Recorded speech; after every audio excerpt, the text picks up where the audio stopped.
Part 2. The Oath and the March Through Hell. In Iberia, Hamilcar Barca founded the new Barcid dynasty and began building an empire independent from Carthage's mercantile oligarchy. According to one legend, he brought his 9-year-old son Hannibal to the altar and made him swear eternal hatred toward Rome. Hannibal carried this oath with him throughout his entire life.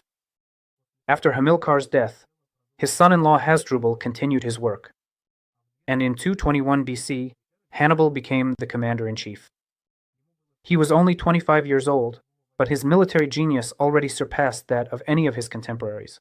In 218 BC, Hannibal, taking advantage of a conflict with the Romans, started the Second Punic War.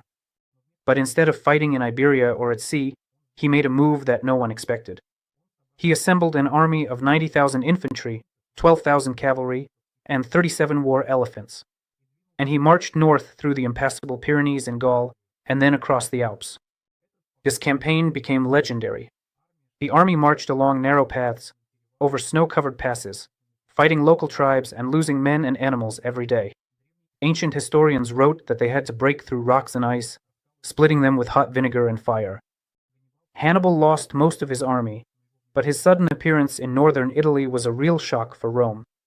The first battles at the Ticinus, the Trebia, and especially at Lake Trasimene were a disaster for the Romans. In 217 BC at Lake Trasimene, Hannibal set up the perfect ambush, hiding his army in the fog and behind the hills, and then, when the Romans walked into the trap, he struck them from the rear and the flanks.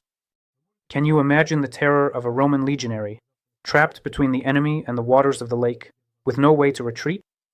Rome was on the verge of panic. Against Hannibal,